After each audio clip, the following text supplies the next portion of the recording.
ওরা কাগজের মুদ্রা দিয়ে সারা বিশ্বটাকে ডমিনেট করছে। তাও আবার এখানে আরও ব্যাপার আছে, কাগজের সব মুদ্রা আবার এক মানের না। একগুলো হচ্ছে হার্ড কারেন্সি, মানে শক্তিশালী কারেন্সি। একগুলো সফট কারেন্সি, মানে নরম কারেন্সি। বাংলাদেশের টাকা কোন কারেন্সি, হার্ড না সফট? এতটুকু তো জানেন। হার্ড কারেন্সি কি? মার্কিন ডলার। যে সারা বিশ্বের সফট কারেন্সিগুলো আমার কারেন্সি দিয়ে নির্ধারিত হবে। মানে আপনার 100 টাকা সমান সমান ওর $1 দিবে। কয়দিন আগে ইলেকশনের আগে একটা শব্দ শুনেছিলেন অনলাইনে, স্যাংশন দিতে চাই, স্যাংশন। মনে আছে? হ্যাঁ, মনে আছে? কি জিনিস বুঝছেন আপনারা? কিছু ওটা বুঝেন নাই। অর্থনৈতিক নিষেধাজ্ঞা কিভাবে দিতে পারে? আপনার টাকার মান তারা কমাই দিবে। তখন 1 কেজি পেঁয়াজের দাম হবে 500 টাকা, 1 কেজি রসুনের দাম হবে 1000 টাকা, 1 ব্যারেল তেলের দাম হয়ে যাবে দেখবেন 10,000 20,000 টাকা। কিচ্ছু করতে পারবেন না। তুরস্কের মতো কান্ট্রি যখন ঘুরে দাঁড়ানোর চেষ্টা করছিল, ওদের লিরার মান তারা বাড়িয়ে দিল একদম। ওটা তো মনে হয় 12,000 পর্যন্ত চলে গেছে। ইনফ্লেশন বলি আমরা এটাকে, মুদ্রাস্ফীতি, ওটা প্রায় 12,000% পর্যন্ত বেড়ে গিয়েছিল। বলি নাউজুবিল্লাহ। আরও আছে, বলতে থাকলে সারা রাত যাবে। এরপরে তারা আরবদেরকে বুঝালো, ইয়া শেখ, আরবদেরকে বুঝালো, হাবিবি, ইয়া হাবিবি, কাছে আসেন, শোনেন, আমরা আপনাদের কাছে তেল আছে, আপনারা তো তেল বয়কট করে দিয়েছেন, আর তেল ছাড়া তো আমাদের যুদ্ধ বিমান ফ্লাই করছে না। তেল কাদেরকে দিয়েছে আল্লাহ পাক? মিডল ইস্টে আরবকে দিয়েছে। ঠিক আছে, এখন হাবিবিকে বলা হচ্ছে যে আপনারা তো তেল বয়কট করে দিলেন। এটা করেছিল বাদশাহ ফয়সাল, বলেন রাহিমাহুল্লাহ। উনি একজন সাহসী নেতা ছিলেন, এই জন্যই তাকে গুপ্ত হত্যা করা হয়েছে। সাহসী যারা, তাদেরকে গুপ্ত হত্যা করে এদের একটা সুন্নত, এটা মাথায় রাখবেন। খুব ট্যালেন্টেড একজন দেখবেন, খুব ট্যালেন্টেড একজন বিজ্ঞানী দেখবেন, হঠাৎ নাই, তাপাস করে মিসাইল এসে পড়ে গেল। এমন সূক্ষ্ম স্নাইপার দূর থেকে 12,000 কিলোমিটার দূর থেকে মেরে দিল, আপনার কলিজার মধ্যে ফেলে গেল। এগুলো জেনে বুঝেই আমরা প্রতিদিন সকাল করি, সন্ধ্যা করি, আলহামদুলিল্লাহ। কারণ অ্যাটলিস্ট আপনাকে তো জানতে হবে। জেনে নেন, পরে আপনারা চিন্তা করবেন যে কিভাবে লাইফ লিড করবেন। ফাযাক্কির ইন্নামা আনতা মুযাক্কির, আপনি উপদেশ দিন, শুধু আপনি উপদেশ দাতা। লাস্তা আলাইহিম বিমুসাইতির। ফাযাক্কির ইন নাফাআতিয যিকরা সায়াযাক্কারু মান ইয়াখশা, যারা আল্লাহকে ভয় করে তারা ফিরে আসবে ইনশাআল্লাহ। তো যেটা বলছিলাম, বাদশাহ ফয়সাল একদম বয়কট করে দিলেন। এবার ওরা এসে বুঝাচ্ছে যে তেল ছাড়া তো আমাদের চলছে না। এদিকে ওদের ডলারের মান কমে যাচ্ছে, মুদ্রাস্ফীতি হচ্ছে, ইনফ্লেশন হচ্ছে। এখন তারা বোঝালো যে ঠিক আছে, একটা চুক্তি করা যাক। যুবকরা ভালো করে শোনেন, এগুলো জানেন না বলেই অনেক সময় আপনি সহি বলে সহি ভুল পথে যাচ্ছেন। ভাই, সহি পথেই যাচ্ছেন, বাট এটা সহি ভুল হয়ে যাচ্ছে। কথা বুঝাতে পারছি? সহিহের আড়ালে একটা মারাত্মক জয়ীফ আর জাল আকিদা আছে। এটা আপনার সামনে সহি দিয়ে ঢেকে দেওয়া হয়েছে, বুঝতে পারতেছেন না। এই জায়গাটাকে ভালো করে বোঝেন। যখন উম্মার সাথে কেউ গাদ্দারি করে তখন সে সহি থাকে না। উম্মতের সাথে কেউ যদি গাদ্দারি করে তখন সে কি থাকে না? সহি থাকে না। এখন আসেন, আমি ধর্মতাত্ত্বিক কথা বলছি আগে। এখানে বাদশাহ ফয়সাল, তাকে কনভিন্স করা হলো, ঠিক আছে আমরা তেল কিনবো, আপনাদের কাছ থেকে কিনবো, আপনাদের গলফ কান্ট্রি যেগুলো আছে এদের কাছ থেকে কিনবো। তবে একটা শর্ত, আপনারা তেল বিক্রি করবেন শুধু মার্কিন ডলারে, অন্য কোনো কারেন্সিতে তেল বিক্রি করতে পারবেন না। বলেন নাউজুবিল্লাহ। আপনি বাংলাদেশ গভর্নমেন্ট যদি গিয়ে এক ব্রিফকেসের মধ্যে 1 কোটি টাকা নিয়ে যায়, বুঝেন কথা, বুঝতে পারতেছেন? 1 কোটি টাকা আমাদের টাকা নিয়ে গিয়ে যদি বলে শেখ হাবিবি আমাকে তেল দাও, ওরা বলবে তেল দিতে পারবো না, খালাস, কুল্লু খালাস, এখান থেকে বের হও।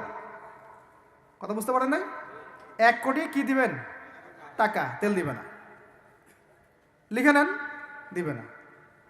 কিন্তু সেই 1 কোটি টাকাকে যদি আপনি ডলারে কনভার্ট করেন, ওটাকে ডলার দিয়ে কনভার্ট করেন, করে যদি বলেন হাবিবি তেল, তখন বলবে যে আসো দাঁড়িয়ে তেল নিয়ে যাও, খালাস, কুল্লু খালাস। এটা বুঝতে পারছেন? তেল বিক্রি করব শুধুমাত্র ডলার দিয়ে, ডলার ছাড়া অন্য কোনো কারেন্সিতে তেল বিক্রি করতে পারবো না। এইটা পশ্চিমারা আরবদের সাথে একটা সন্ধি করলো আর কি, চুক্তি করলো। এই চুক্তির নাম হলো পেট্রো ডলার মনিটরি সিস্টেম। বুঝতে পারলাম? Petro dollar monetary system. এর বদৌলতে আরবের মরুভূমি হয়ে গেল এখন একদম অট্টালিকার প্রাসাদ। বোঝা যায়? মরুভূমিগুলো হয়ে গেল কি অট্টালিকার প্রাসাদ, আর বাকি পুরো মুসলিম উম্মার উপর দেখেন কি দুরবস্থা নেমে আসে। শুধু তাই না, ওই ডলার হলো একদম লিডার, কারেন্সির লিডার। এখন ওই ডলার তেলের মান নির্ধারণ করবে, আপনি টাকা দিয়ে করতে পারবেন না। এখন অনেক ওলামায়ে কেরাম আছেন আপনারা এখানে, আমি জানি উপস্থিত, আপনারা একটু ফিকহের কিতাবগুলো মোতালা করে আমাদেরকে একটা ফতোয়া দিয়েন যে এইরকম মনিটরি সিস্টেম প্রণয়ন করা জায়েজ না নাজায়েজ। এটা আপনারা ফতোয়া দিয়েন, আমি ফতোয়া দিতে পারবো। এখন আদতে এখন শোনেন, এই অংশটুকু শোনেন, তারপরে আমি শেষের দিকে চলে আসতেছি। আদতে এতে পশ্চিমাদের লাভ কি হয়েছে শোনেন। আমার কাছে এই যে ডলার, এটা আমি ছাপাই আমার দেশে, আমার কারখানায়। আমার খরচ হচ্ছে কাগজ, আমার খরচ হচ্ছে মেশিন, আমার খরচ হচ্ছে কালি। বোঝা যায়? বোঝা যাচ্ছে? আচ্ছা, এখন সেটা আমি বানালাম, ছাপালাম, গিয়ে আমি আরবকে দিলাম, তেল দাও। ওরা এই কাগজের টাকাটা নিল, নিয়ে রিজার্ভ করলো, করে মূল যে তেল, এই তেলটা মনে করেন তেল বা সোনা, তেল বা সোনা একই কথা, কারণ সোনার ফাংশন প্লে করছে এখন তেল।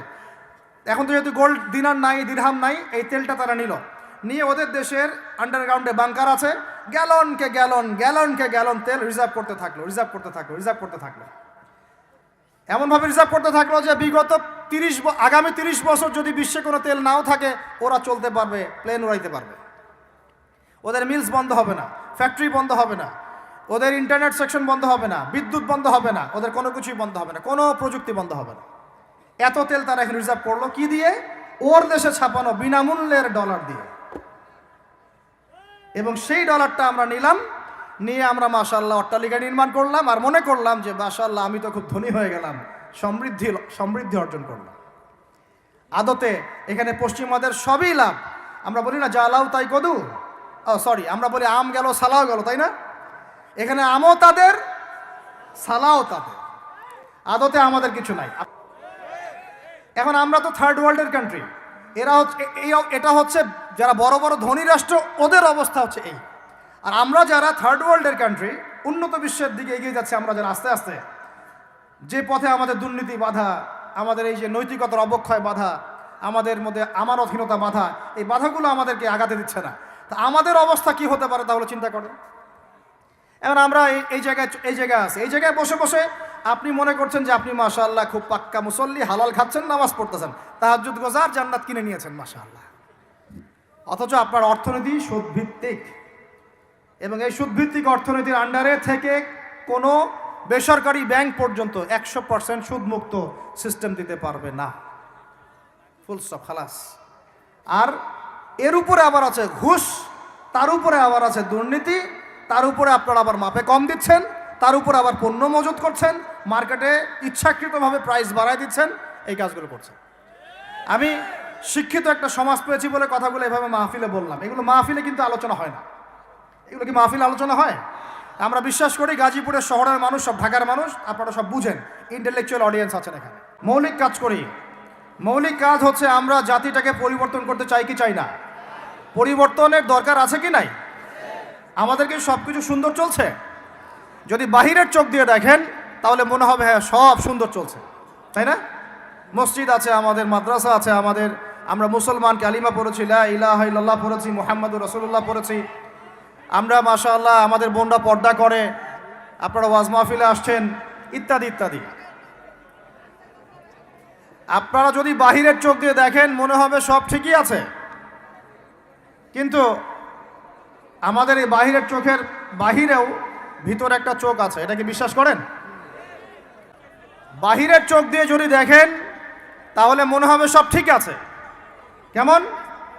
মসজিদ আছে, মাদ্রাসা আছে, আমাদের ওলামায়ে কেরাম আছেন, আমাদের ইসলামের বই পুস্তক লেখা হচ্ছে, আপনারা নামাজ পড়ছেন, কেউ কেউ যাকাত দিচ্ছে, আমাদের বোনরা পর্দা করছে, আমাদের ভাইরা ওয়াজ মাহফিলে আসছে, এভরিথিং ইজ গোয়িং ফাইন।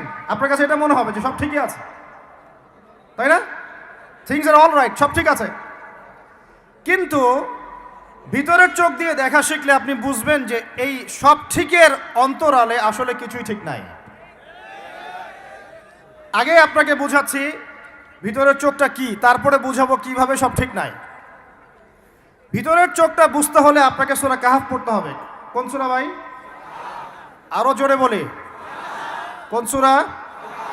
নবী সাল্লাল্লাহু আলাইহি ওয়াসাল্লাম বলেন, সাল্লাল্লাহু আলাইহি ওয়াসাল্লাম যখনই নাম আসবে পড়বেন সাল্লাল্লাহু আলাইহি ওয়াসাল্লাম। 10 নেকি হবে ইনশাআল্লাহ, 10টা গুনাহ মাফ হবে ইনশাআল্লাহ, 10 বার আল্লাহ রহম করবেন ইনশাআল্লাহ, এবং আপনার মর্যাদা 10 গুণ বাড়ায় যাবে ইনশাআল্লাহ। যখনই নবী মুহাম্মাদের নাম আসবে পড়বেন সাল্লাল্লাহু আলাইহি ওয়াসাল্লাম। যে যত বেশি দরুদ পড়ে সে ইনশাআল্লাহ তাআলা তত নিশ্চিন্তে টেনশন ফ্রি জীবন যাপন করবে ইনশাআল্লাহ। ওই দলিলগুলো ইনশাআল্লাহ আরেকদিন দিব, আজকে এটা আলোচনার টপিক নয়। এখন নবী সাল্লাল্লাহু আলাইহি ওয়াসাল্লাম বলেছেন, যে ব্যক্তি জুমার দিনে সূরা কাহফ তেলাওয়াত করে, কোন দিনে ভাই? তাহলে এক জুমা থেকে আরেক জুমা পর্যন্ত আপনার জীবন, আপনার এই সময়টা আল্লাহ রাব্বুল আলামিন নূর দিয়ে ভরে দিবেন। সুবহানাল্লাহ। এই সূরাটা যখন আপনি পড়বেন অর্থসহ, আপনি দেখবেন এখানে 4টা গল্প আছে। কয়টা ভাই? এটাকে গল্প বলা ঠিক না, এটা হলো সত্য ঘটনা। এটা কি? সত্য ঘটনা। একটা হচ্ছে আসহাবুল কাহফের ঘটনা, গুহাবাসীর ঘটনা। 2 নাম্বার হচ্ছে 2 বন্ধুর ঘটনা, একজন ধনী বিত্তশালী আর একজন অতি দরিদ্র ইমানদার। কখনো পড়েছিলেন কি? পড়া হয়েছিল? 3 নাম্বার হচ্ছে যুলকারনাইন আলাইহিস সালাম, তার ঘটনা, নাম শুনেছেন? আর 4 নাম্বার হচ্ছে নবী মুসা আলাইহিস সালাম এবং খিদির আলাইহিস সালামের ঘটনা। তো 4টা ঘটনা তো আজকে বলার সময় নাই, একটা খালি বলছি। কেন বলছি? আপনাকে বোঝাতে চাচ্ছি বাহিরের চোখ, বাহিরের কান, এগুলোর ভিতরেও একটা ভিতরের চোখ আছে, ভিতরের কান আছে। ওইটা যার জিন্দা আছে তার কলবে আল্লাহ নূর আছে ইনশাআল্লাহ। ওইটা যার জিন্দা নাই তার কাছে বাহিরের চোখ দিয়ে মনে হবে সব ঠিক চলছে। বাহিরের চোখ দিয়ে যে দেখে সে মনে করবে বিশ্বটা পুরো আগায় যাচ্ছে, উন্নতির দিকে, অগ্রগতির দিকে। আর যার ভিতরের কলবের চোখটা জিন্দা, সে দেখবে যে পুরো বিশ্ব আগায় যাচ্ছে কিয়ামতের দিকে। বাহিরের চোখ দিয়ে যে দেখে সে মনে করবে যে বিশ্ব রাজনীতির মনে হয় খুব সুন্দর অবস্থা। আর ভিতরের চোখ দিয়ে দেখলে আপনি বুঝবেন বিশ্ব রাজনীতি যাচ্ছে একটা মালহামার দিকে। বাইরের চোখ দিয়ে দেখবেন মনে হবে সব সুন্দর চলছে, আমরা হালাল খাচ্ছি। আর ভিতরের চোখ দিয়ে দেখলে দেখবেন যে 90% মানুষের রিজিক হারাম। বাইরের চোখ দিয়ে দেখলে আপনি মনে করবেন মেয়েরা এগিয়ে যাচ্ছে, মাশাআল্লাহ, কত উন্নতি, অগ্রগতি, প্রোগ্রেস, নারী জাগরণ আন্দোলন। আর ভিতরের চোখ দিয়ে দেখলে আপনি দেখবেন মেয়েরা আগাচ্ছে ঠিকই, কিন্তু আস্তে আস্তে তারা জাহান্নামের দিকে এগিয়ে যাচ্ছে। বাইরের চোখ দিয়ে আপনি দেখবেন মুসলিমদের সংখ্যা প্রচুর, আমাদের ভয় কিসে, এত সংখ্যা, লক্ষ লক্ষ, কোটি কোটি। ভিতরের চোখ দিয়ে দেখলে বুঝবেন প্রকৃত পাক্কা ইমানদারের সংখ্যা হাতে গোনা যায়। বাইরের চোখ দিয়ে দেখলে মনে হবে যে অনেকে তো বিশুদ্ধ আকীদার দাওয়াত দিয়ে বেড়াচ্ছে। ভিতরের চোখ দিয়ে দেখলে বুঝবেন এটা মুনাফিকি মানহাজ চালু করেছে। আমি বুঝাতে চাচ্ছি বাইরের চোখ আর ভিতরের চোখ এক। ভিতরের চোখ খুলবে কোন সূরায়? ওই সূরার মধ্যে কয়টা গল্প আছে? তার মধ্যে একটা হচ্ছে নবী মুসা এবং খিদির আলাইহিস সালামের গল্প। এইটা একটু শেয়ার করতে চাই, লোভ সামলাতে পারছি না, করব? নবী মুসা আলাইহিস সালাম একদিন বক্তব্য দিচ্ছেন। কি দিচ্ছেন? বক্তব্যকে আরবিতে খুতবা বলা হয়। তো একজন দাঁড়িয়ে বললেন, বনু ইসরাঈলদের একজন, হে ইয়া মুসা, আপনি তো চমৎকার একটা বক্তব্য দিয়েছেন, আপনার চেয়ে কোনো জ্ঞানী মানুষ কি পৃথিবীতে এখন আছে? নবী মুসা আলাইহিস সালাম বলছেন, না, আমার জানা মতে আমার চেয়ে কোনো জ্ঞানী মানুষ এখন পৃথিবীতে নাই। স্বাভাবিক, কারণ তিনি তখন নবী, নবীর কাছে আল্লাহর ওহী আসে, তিনি সবচেয়ে জ্ঞানী হবেন, স্বাভাবিক। আল্লাহ রাব্বুল আলামিন বললেন, মুসা, তোমার চাইতেও জ্ঞানী আমার এক বান্দা আছে। বলেন সুবহানাল্লাহ। নবী মুসা আলাইহিস সালাম যখনই শুনতে পারলেন যে আমার চেয়েও জ্ঞানী একজন বান্দা আছেন, তিনি বললেন যে আমি তার সাথে দেখা করতে চাই, আমি তার সাথে দেখা করতে চাই। যুবকরা শোনেন, জ্ঞানী মানুষের সন্ধান পাওয়ার পরে নবী মুসা নবী হয়েও দূর দূরান্ত সফর করেছেন ওই জ্ঞানী মানুষের সাথে সাক্ষাৎ করার জন্য। তো আপনারা রেডিমেড ইসলাম চান, আপনারা ফেসবুক শরীফে ইসলাম চান, ইউটিউব শরীফে ইসলাম চান, কিন্তু সফর করে, কষ্ট করে, পরিশ্রম করে আলেম ওলামা পর্যন্ত পৌঁছাতে চান না। 3 ঘন্টা বক্তব্য শুনতে রাজি আছেন, কিন্তু আপনারা 3 ঘন্টা কোরআন তেলাওয়াত করতে চান না। তো রেডিমেড জিনিস পেলে মানুষের মূল্য বোঝে না। ওই যে সাহাবীরা যারা রক্ত দিয়ে ইসলাম প্রতিষ্ঠা করেছে, তারা জানতেন ইসলাম কি জিনিস। আমরা রেডিমেড পেয়েছি তো আমরা বুঝি না ইসলাম কি জিনিস, আমরা বুঝি না, বিশ্বাস করেন আমরা বুঝি না। তো যাই হোক, তো মুসা আলাইহিস সালাম বলছেন, যদি আমাকে যুগ যুগ ধরে সফর করতে হয় তবুও আমি সফর করব, তারপরেও আমি তার সাক্ষাৎ চাই। আল্লাহ পাক বললেন ঠিক আছে, তুমি তাকে পাবে যখন মাজমাউল বাহরাইন বলা হয়, দুই সমুদ্র যেখানে মিলে যাবে সেখানে তুমি আমার সেই বান্দাকে পাবে। কোথায় পাবে ভাই? দুই সমুদ্র যেখানে মিলে যাবে সেখানে পাবে। এখানে আপনি ভৌগোলিকভাবে ওর ব্যাখ্যা নিতে পারেন, আধ্যাত্মিকভাবেও নিতে পারেন। দুই সমুদ্র বলতে হয়তো বা ভৌগোলিকভাবে বোঝানো হতে পারে অথবা আধ্যাত্মিকত্বও বোঝানো হতে পারে, যে বস্তুবাদী জ্ঞান এবং মারেফতের জ্ঞান যেখানে মিলে যাবে সেখানে। আল্লাহু আলাম, আল্লাহ ভালো জানেন। তা নবী মুসা আলাইহিস সালাম তার একজন সঙ্গীকে নিলেন, সেই সঙ্গী একজন যুবক। তরুণরা ভালো করে শোনেন, তরুণদের ত্যাগেই ইসলাম দাঁড়িয়ে আছে আলহামদুলিল্লাহ। এই তরুণরা যদি এই স্মার্টফোন, এই পাবজি, এই ফ্রি ফায়ার, এই মেয়ের প্রতি আসক্তি, ফ্রি মিক্সিং, এই মাদক এগুলো ছেড়ে দিতে পারে, দিয়ে নামাজি হয়, কোরআনওয়ালা হয়, ওলামায়ে কেরামের সাথে পরামর্শ করে চলে, উম্মার জামার মধ্যে থাকে, একটা ইমারার মধ্যে থাকে, ইনশাআল্লাহ আল্লাহর জমিনে আল্লাহর দিনের একামত কেউ ঠেকাতে পারবে না ইনশাআল্লাহ। দুঃখজনক হচ্ছে আপনারা সেখানে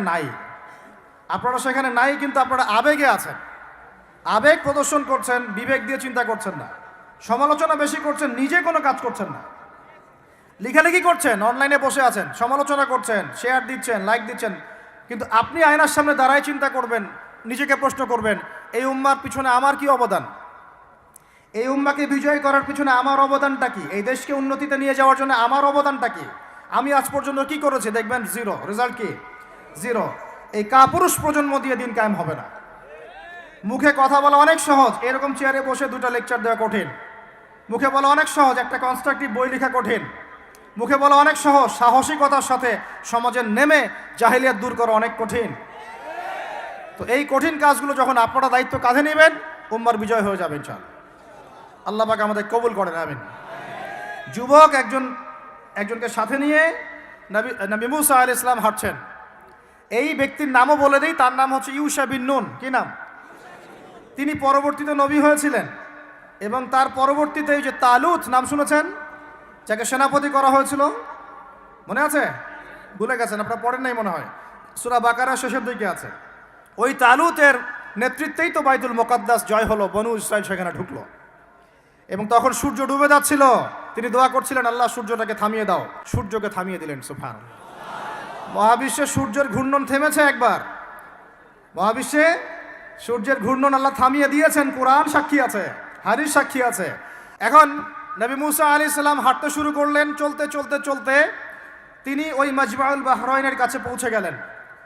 আল্লাহর পক্ষ থেকে নির্দেশ ছিল, তোমার থলির মধ্যে একটা মাছ নাও, যেই মাছটা যখন লাফ দিয়ে জীবিত হয়ে যাবে এবং সমুদ্রে লাফ দিয়ে ফেলবে, তখনই তুমি তার দেখা পাবে।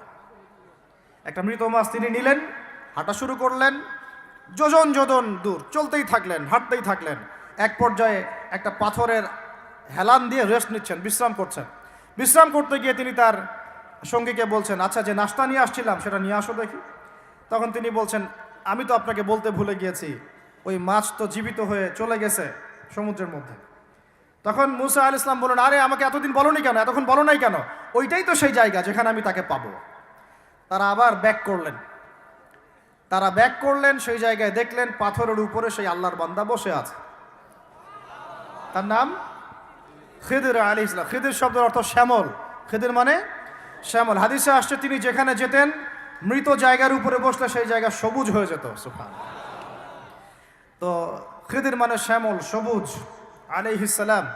এখন তিনি পাথরের উপরে বসে আছেন। নবী মুসা আলাইহিস সালাম গিয়ে সালাম দিলেন, বললেন, আসসালামু আলাইকুম ওয়া রাহমাতুল্লাহ। তখন তিনি বলছেন, ওয়া আলাইকুম আসসালাম ওয়া রাহমাতুল্লাহি ওয়া বারাকাতুহু। তো মুসা আলাইহিস সালাম বলছেন, আমি মুসা। তখন খিদির আলাইহিস সালাম বলছেন, তুমি কি বনু ইসরাইলের মুসা? তুমি কি বনু ইসরাইলের মুসা? মানে বুঝাতে চাচ্ছি, খিদির আলাইহিস সালাম বনু ইসরাইলদের কেউ নন। পৃথিবীর সবচেয়ে জ্ঞানী মানুষ বনু ইসরাইলদের মধ্যে নন, তিনি বনু ইসরাইলের বাইরে কেউ একজন।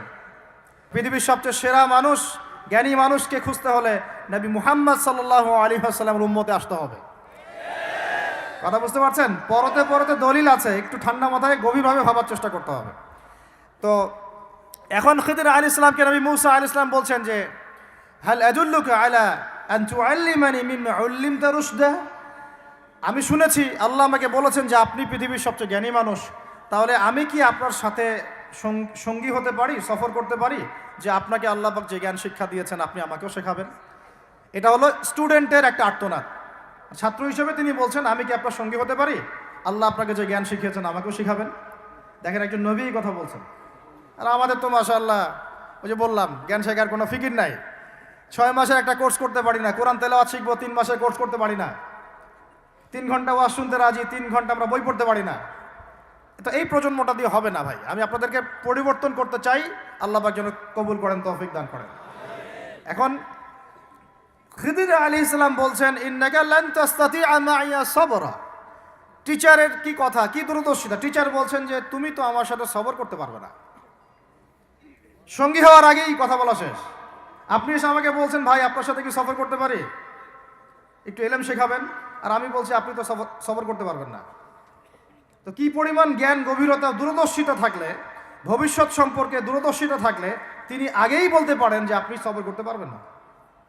ক্লাসে আপনি পড়িয়েছেন মনে করেন 100 জন বাচ্চাকে, শেষে আপনি বললেন যে অমুক আব্দুর রহমান সে ফার্স্ট হতে পারে, এবং আব্দুর রহিম তুমি ভালো স্টুডেন্ট না, তুমি দুষ্টামি করো, পড়াশোনা করো না, তুমি ফার্স্ট হতে পারবে না, লাস্ট হবা তুমি। তো রেজাল্টের দিন দেখা গেল সত্যি সত্যি আব্দুর রহমান ফার্স্ট হয়েছে, আব্দুর রহিম লাস্ট হয়েছে।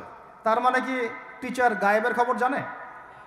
এটা কি তার হিকমা, তার প্রজ্ঞা, তার বাসিরা, তার অভিজ্ঞতা? আল্লাহ পাক তাকে সেই জ্ঞানটা দিয়েছিলেন। তো মুসা আলাইহিস সালামকে মুখের উপর বলে দিলেন যে তুমি তো আমার সাথে সবর করতে পারবে না। মুসা আলাইহিস সালাম বলছেন সাতাজিদুনি ইনশাআল্লাহু সাবিরান ওয়ালা আ'সি লাকা আমরা। ইনশাআল্লাহ আপনি আমাকে ধৈর্যশীল পাবেন এবং আমি আপনার কাজে কোনো বিঘ্ন সৃষ্টি করব না। তখন তিনি বলছেন ঠিক আছে, যদি তুমি আমার সাথে যেতেই চাও তাহলে ফালা তাসআলনি আন শাই, আমার সাথে চলতে গেলে কোনো প্রশ্ন করা যাবে না। কেমন টিচার! টিচার দেখেন, আমার সাথে চলো, জ্ঞান অর্জন করতে চাও করো, কোনো প্রশ্ন করতে পারবে না। একটা হাদিসেও আসছে একটা কম ধ্বংস হয় যখন নবীদেরকে অতিরিক্ত প্রশ্ন করে, এইটা কেন, ওইটা কেন, ওইটা কেন। বেশি প্রশ্ন করতে হয় না, অতিরিক্ত প্রশ্ন করতে হয় না। তো যাই হোক, সফর শুরু হলো। ফানসালাকা, তারা হাঁটা শুরু করলেন। হাত্তা ইযা রাকিবা ফিস সাফিনাতি খারাকাহা, চলতে চলতে একটা নদী আসলো। তো এই নদীর পার হয়ে আরেক জায়গায় যেতে হবে, কিন্তু এটা পার হওয়ার জন্য তাদের কাছে অর্থ নাই। এক নৌকার মাঝি সে বিনামূল্যে এটাকে পার করার জন্যে প্রস্তাব দিল, ঠিক আছে বিনামূল্যে পার করে দিব। সেই নৌকায় করে তারা যখন যাচ্ছেন, যেতে যেতে তীরে পৌঁছার আগেই সেই নৌকার তলদেশটা খিদির আলাইহিস সালাম ফুটা করে দিলেন। নেন এখন কি কাজটা দেখে কি ভালো মনে হচ্ছে না খারাপ? আমি আপনার গাড়িতে করে ধরেন যাচ্ছি, গাড়িটা যখন আপনি আমার বাসা পর্যন্ত পৌঁছে দিবেন তার আগে নামলাম, নাইমা আপনার টায়ার চারটা পাস্ট করে দিলাম। আপনি আমাকে কি বলবেন? কিছু বলবেন না, ফেসবুকে গিয়ে স্ট্যাটাস দিবেন অথবা লাইভে আসতে পারেন, তাই না? এই আর কি। তো নবী মুসা আলাইহিস সালাম রিয়্যাক্ট করলেন যে লাকাদ জি'তা শাইআন ইমরা, আপনি তো একটা অন্যায় কাজ করলেন মনে হচ্ছে। এটা কেন করলেন? যারা আমাদেরকে বিনামূল্যে বিনা পারিশ্রমিকে পার করে দিল, আপনি ওই নৌকা ফুটা করে ফেললেন। তখন খিদির আলাইহিস সালাম বললেন যে আমি তো তোমাকে বলেছি, আলা মা কুল্লাক, আমি কি তোমাকে বলি নাই ইন্নাকা লান তাস্তাতিআ মাইয়া সাবরা, তুমি আমার সাথে সবর করতে পারবে না? মুসা আলাইহিস সালাম বলছেন যে ঠিক আছে, আমি যে ভুলে গিয়েছি এজন্য আমাকে পাকড়াও করেন না, আমি যে ভুলে গিয়েছি কথাটা এজন্য আমাকে পাকড়াও করেন, একটা চান্স দেন আমাকে। তো ঠিক আছে চলো আবার। ফানতালাকা, আবার তারা চলা শুরু করলেন। হাত্তা ইযা লাকিয়া গুলামান ফাকাতালা, এবার একটা ছোট্ট বালকের সাথে দেখা হলো। এই 8 বছর 10 বছর বয়স হবে, এই গোলাম বালকের সাথে দেখা হলো। ফাকাতালাহু, এবার খিদির আলাইহিস সালাম তাকে হত্যা করলেন। একটা বাচ্চাকে, এটা কেমন হলো? নৌকা ফুটা করার চেয়ে বেশি ভারী না হালকা? আরো ভারী। মুসা আলাইহিস সালাম বলছেন লাকাদ জি'তা শাইআন নুকরা, আপনি তো এবার জঘন্য একটা কাজ করলেন, আপনি তো পুরো একটা নিষ্পাপ বাচ্চাকে হত্যা করে ফেললেন। তারপরে বললেন যে এরপর যদি আর একটা প্রশ্ন করো তাহলে তোমার সাথে আমার আর চলা হবে না, লাস্ট চান্স। ঠিক আছে চলেন। এবার চলতে চলতে ফানতালাকা হাত্তা ইযা আতায়া আহলা ক্বরিয়াতিন ইসতাতআমা আহলাহা ফাআবাউ আন ইউদাইফুহুমা। কোরআনে আসছে একটা করিয়া মানে একটা গ্রামের মধ্যে তারা ঢুকলেন। সেই গ্রামে ঢুকে মেহমানদারি চাইলেন, নাস্তা পানি চাইলেন আর কি। তো তারা মেহমানদারি করলো না, দূর দূর করে তাড়িয়ে দিল। অনেকটা আমাদের ওই কলকাতার দাদাবাবুদের মতো আর কি। জিজ্ঞাসা করো যে খেয়ে আসছেন না খেয়ে যাবেন। এটা আমাদের আস্তে আস্তে আমাদের মধ্যে ছড়ায় পড়তেছে আর কি। মেহমান আসলে বিরক্ত হয়, কবে যাবে সেই ফিকির করে। তো এরা মেহমানদারি করলো না, উল্টা তাকে তাড়িয়ে দিল। তো যাই হোক, এখন মুসা আলাইহিস সালাম বলছেন যে এখানে একটা ঘটনা ঘটেছে। খিদর আলাইহিস সালাম দেখলেন যে বাড়ি থেকে তাদেরকে তাড়িয়ে দেওয়া হলো, মেহমানদারি করা হলো না, ওই বাড়ির একটা দেয়াল ধসে পড়ে গেছে। ওই বাড়ির একটা দেয়াল ধসে পড়ে গেছে। তখন তিনি সেটাকে নিজের হাতে আবার নির্মাণ করে দিলেন। সুবহানাল্লাহ। এটা দেখে মুসা আলাইহিস সালাম বললেন যে আপনি তো চাইলে কিছু আজর নিতে পারতেন। আপনি যে এত কষ্ট করে এটা নির্মাণ করে দিলেন, আপনি তো চাইলে একটু টাকা পয়সা নিতে পারতেন। ওরা মেহমানদারি করলো না, ওইটা দিয়ে হয়তো আমরা কি করতে পারতাম, নাস্তা পানি করতে পারতাম। তখন তিনি বলেন হাদা ফিরাকু বাইনি ওয়া বাইনাক, এই হলো তোমার আমার ফেরাক, পার্থক্য শেষ, তোমার সাথে আমার চলা আর হলো না। আমাদের নবী সাল্লাল্লাহু আলাইহি ওয়াসাল্লাম বলেছিলেন যে যদি সেদিন মুসা আলাইহিস সালাম এই প্রশ্নগুলো বারবার না করতেন তাহলে আরো অনেক জ্ঞান শেখা যেত। সুবহানাল্লাহ। তখন তিনি বলছেন ঠিক আছে, হাদা ফিরাকু বাইনি ওয়া বাইনাক সাউনাব্বিউকা বিতাউইল মা লাম তাসতাতি' আলাইহি সাবরা। তবে যাওয়ার আগে আমি তোমাকে জানিয়ে দিব এই তিনটা ক্ষেত্রে মূল ঘটনা কি ছিল যে বিষয়ে তুমি সবর করতে পারো নাই। আম্মা সাফিনা, ওই যে সাফিনা বা নৌকা, আম্মা সাফিনাতু ফাকানা লিমাসাকিন ইয়ামালুনা ফিল বাহর, ওই যে সাফিনা বা নৌকাটা ওইটা ছিল মিসকিনদের, মিসকিন মানে বলা হয় কি হতদরিদ্র মানুষ, জেলে টাইপের, যাদের কিছু নাই, নৌকায় মানে সমুদ্রে মাছ ধরে ধরে খায়, এরকম কিছু মানুষের ওই সাফিনা বা নৌকাটা ছিল। এবং ওদের পিছনে ছিল একটা মালিক, মালিক মানে এখানে জলদস্যু। যদি ওই সাফিনা বা নৌকাটা আমি ছিদ্র না করতাম, ওই জলদস্যুরা এটা ভালো অবস্থায় পেলে ছিনতাই করে হাইজ্যাক করে নিয়ে যেত। আমি যেহেতু ফুটা করে দিয়েছি এই জন্য এটা ত্রুটিযুক্ত, এই নৌকাটা তারা আর নিবে না। তোমার কাছে বাইরের চোখ দিয়ে মনে হয়েছে যে আমি একটা অন্যায় করেছি, আসলে আমি তাদের উপকারী করেছি। বলেন সুবহানাল্লাহ। বুঝতে পারছি বাইরের চোখ ভিতরের চোখ কি জিনিস? আচ্ছা, ওয়া আম্মাল গুলামু ফাকানা আবওয়াহু মুমিনাইন ফাখাশিনা আন ইউরহিকাহুমা তুগয়ানা ওয়া কুফরা। সুবহানাল্লাহ। এটা আমাদের এই যে শাহবাগী প্রজন্মের জন্য একটা প্রযোজ্য আর কি। কেন বলছি শুনেন ভালো করে। এবার ইনি বলছেন যে ওই যে বাচ্চাটাকে আমি হত্যা করেছি, এই বাচ্চাটা যদি বড় হতো, এই বাচ্চাটা যদি বড় হতো, সে নিজে তো কাফের হতোই, বড় কাফের, এর পিতা মাতাদেরকেও পর্যন্ত কুফরির মধ্যে নিয়ে আসতো। মানে একটা কাফের প্রজন্ম তো তৈরি করতোই, বরং এই কাফের মানুষকে কাফের করার জন্য নাস্তিক মুরতাদ বানানোর মিশন নিয়ে মাঠে নামতো। মেলে না? ওই জন্য আমি ছোটবেলায় এদেরকে হত্যা করে দিয়েছি যাতে বড় হয়ে কাজটা করতে না পারে। কথা বুঝতে পারছেন? আর তিনি বলছেন আমি এটা নিজের ইচ্ছায় করি নাই, ওমা ফাআলতুহু আন আমরি, আমি এটা নিজের ইচ্ছায় করি নাই, এটা আল্লাহ পাকের আদেশ ছিল। বলি সুবহানাল্লাহ। আর ওয়াম্মাল জিদার ফাকানা লিগুলামাইন ইয়াতীমাইন ফিল মাদিনা ওয়া কানা তাহতাহু কানজুল লাহুমা। সুবহানাল্লাহ। আর 3 নাম্বার তিনি বলছেন আর ওই যে দেয়ালটা আমি নির্মাণ করেছি, এই দেয়ালটা ছিল ওই বাড়ির 2 এতিম বালকের। সুবহানাল্লাহ। ওয়া কানা আবুহুমা সালিহা, তাদের বাবা ছিল সৎ। আর ওই দেয়ালের নিচে তাদের বাবা মায়ের রেখে যাওয়া পৈতৃক সম্পত্তি খাজানা ছিল। যদি দেয়াল নির্মাণ না করতাম মানুষ সেই খাজানা নিয়ে চলে যেত। দেয়াল নির্মাণ করেছি, ওরা যখন বড় হবে তখন ওই খাজানা তারা অটোমেটিকলি পেয়ে যাবে।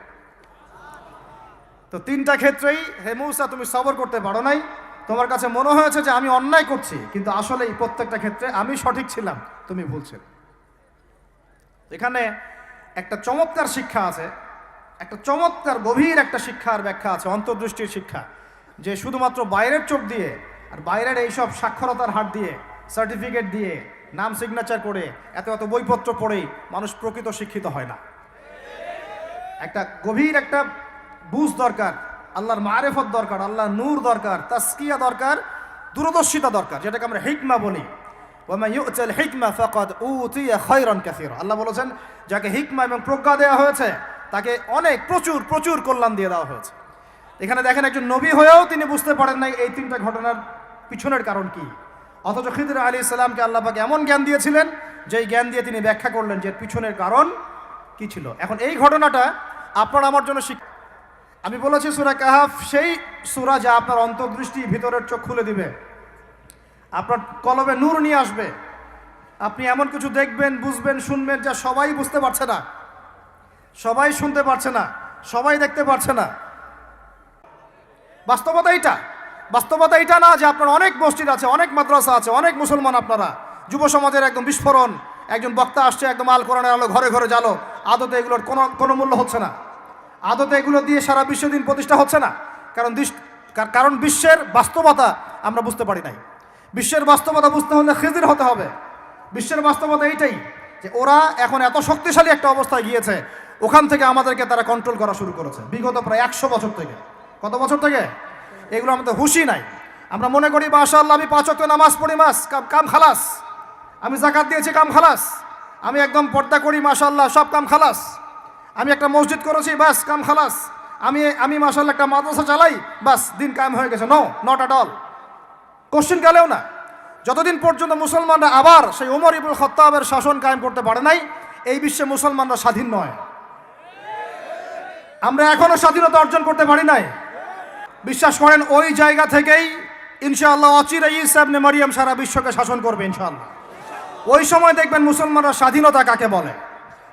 এটা হবেই, আমরা পারি আর না পারি, আমরা বেঁচে থাকি আর না থাকি, আপনারা থাকেন আর না থাকেন, আমাদের বাচ্চারা থাকুক আর না থাকুক, একটা প্রজন্ম আল্লাহ পাক নিয়ে আসবেন।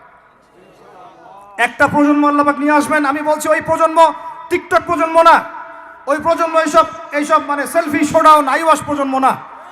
ওই প্রজন্ম এরকম না যে নামাজ পড়ে না, কোরআন তেলাওয়াত করে না।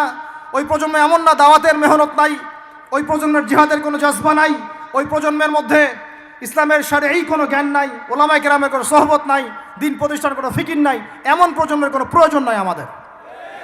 আমাদের এমন প্রজন্মের দরকার যে প্রজন্মের প্রত্যেকটা যুবক ভাই নামাজি, কোরআনওয়ালা, সুন্নতওয়ালা, সুন্নতের পাবন্দ এবং তাহাজ্জুদ গোজার। এক কথায় রাতের বেলার দরবেশ, দিনের বেলার ঘোড়সাওয়ার। এই রকম প্রজন্ম যখন আমরা করতে পারবো, ওই দিন ইনশাআল্লাহ এই মাহফিল বলেন, এই মসজিদ, মাদ্রাসা, এই রাষ্ট্র সব সফল হবে ইনশাআল্লাহ। এখন শুধু বেসিক কাজ করা হচ্ছে। যে আরবরা ওদের বিরুদ্ধে এখন কথা বলতে সাহস পাচ্ছে না, ওই এক একটা আরব রাষ্ট্র দখল করে ছাড়বে দেখে নিয়ে।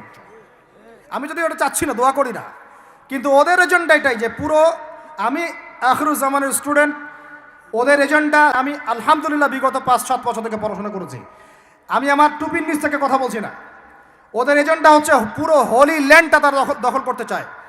হোলি ল্যান্ড মানে মিশরের নীল নদ থেকে শুরু করে ইরাকের ইউফ্রেটিস নদী পর্যন্ত এই পুরো জায়গাটা তারা দখল করতে চায়। কেন চায়? কারণ তারা মনে করে ওই জায়গাটা সৃষ্টিকর্তা তাদেরকে দিয়েছেন, নাউজুবিল্লাহ। তারা মনে করে ওইটা হচ্ছে তাদের মাসিহ আসার জায়গা, এবং ওই জায়গা থেকে তাদের মাসিহ, তথাকথিত মাসিহ, পুরো বিশ্বকে শাসন করবে এবং তারা তাকে সঙ্গ দিবে। এটা ওদের এজেন্ডা, এটা ওদের ভিশন। যত কিছু ওরা পৃথিবীতে করছে এই ভিশনটাকে কাজে লাগিয়ে, এই ভিশনটাকে পিছনে রেখে তারা এই কাজগুলো করছে। এটা আপনি বুঝতে পারবেন না বাইরের চোখ দিয়ে, ভিতরের চোখ দিয়ে পড়াশোনা করেন, খেদির হন, বুঝতে পারবেন। এ কারণেই, এই উদ্দেশ্যেই তারা বিগত 100 বছর থেকে পুরো ওয়ার্ল্ড অ্যাফেয়ার্সের আগে রাজনীতির নিয়ন্ত্রণ নিয়েছে। কিসের নিয়ন্ত্রণ নিয়েছে? আপনি নিচু জায়গায় যত কথাই বলেন, ওই জায়গার ক্ষমতা আপনার হাতে না থাকলে আপনি জনগণকে সর্বোচ্চভাবে ইসলামের দিকে আনতে পারবেন না। আপনি এখন যদি সবাইকে জোর করে মাস্ক পরাতে পারেন আইন প্রয়োগ করে, এভাবে ওই ক্ষমতা হাতে থাকলে প্রত্যেক জনগণকে কোরআনও শেখানো যায়। ওই ক্ষমতাটা ইসলামের দরকার আছে। যদি ওই ক্ষমতার বলে প্রত্যেক মানুষকে মসজিদে সোশ্যাল ডিস্টেন্স মেনটেন করানো যায়, তাহলে ওই ক্ষমতা যদি হাতে থাকতো প্রত্যেক মা বোনকে পর্দা করানো যেত, প্রত্যেক যুব ভাইকে দিন শেখানো যেত, বাধ্যতামূলক কোরআন শিক্ষাও চালু করা যেত, বাধ্যতামূলক কোরআন শিক্ষার সাথে হাদিসের শিক্ষা চালু করা যেত, সিলেবাসের মধ্যে নবীর সিরাত সংযোজন করা যেত। ইসলামে এই ক্ষমতাটা দরকার আছে। কিন্তু এটাকে অ্যাচিভ করার যে পথ পদ্ধতি, এই পথ পদ্ধতির মধ্যে আমরা আসলে কেউ নাই। নবীর তরিকার মধ্যে আমরা নাই, আমরা পড়ে আছি পশ্চিমা তরিকার মধ্যে। পশ্চিমা তরিকা দিয়ে ওই জায়গায় আপনি যেতে পারবেন না। আর যদি যেতে পারেনও, পশ্চিমারা আপনাকে সেখানে থাকতে দিবে না। আমাদের এখানে সবচেয়ে ভালো মানুষ যিনি, এখানকার এই এলাকার যিনি দায়িত্বশীল, তিনি যদি সবচেয়ে মোত্তাকি পরহেজগার মানুষ হন, তিনিও যদি দাঁড়িয়ে বলেন যে আমি ইসলামের পক্ষে আছি, কোরআনের পক্ষে আছি, হাদিসের পক্ষে আছি, তার উপর থেকে চাপ চলে আসবে। ওই জায়গায় যতক্ষণ পর্যন্ত আঘাত না পড়ছে ততক্ষণ পর্যন্ত আপনি বিশ্বে স্বাধীন হতে পারবেন না। অতএব বাইরের চোখ দিয়ে না, ভিতরের চোখ দিয়ে দেখতে শিখুন। তো ভিতরের চোখ পুরো জিও পলিটিক্সটা আপনাকে বুঝাবে। ভিতরের চোখ দিয়ে দেখলে আপনি দেখবেন মুসলমানরা এখনও তাদের অধীনে পরাধীন হয়ে আছে। এখান থেকে আমরা স্বাধীনতা চাই ইনশাআল্লাহ। আল্লাহ পাক আমাদেরকে সেই স্বাধীনতা অর্জন করার তৌফিক দান করেন। এবার অর্থনৈতিক জীবনে আসেন। অর্থনৈতিক জীবনে এসে দেখবেন আপনি মাশাআল্লাহ মনে করবেন যে আপনি তো হালাল খাচ্ছেন, হ্যাঁ গরুর গোশত খাচ্ছেন প্রত্যেক জুমায়, আমরা মাশাআল্লাহ মুরগির রোস্ট খাচ্ছি। ঢাকার মানুষ তো খালি খায় আর খায়, সবাই খাচ্ছে মাশাআল্লাহ বসে, ছেলে মেয়ে ফুচকা চটপটি এইটা ওইটা, আর খাবারের দোকানের অভাব নাই, সবাই খাচ্ছে। ভাবখানা এমন যে দুনিয়াতে এসেছেই খাওয়ার জন্যে। আল্লাহ পাক আমাদেরকে বুঝদান করেন, হেফাজত করেন। এইগুলো করতে দুনিয়াতে আসি নাই আমরা, এগুলো আমাদের মূল কাজ নয়, এগুলো আমাদের প্রয়োজন।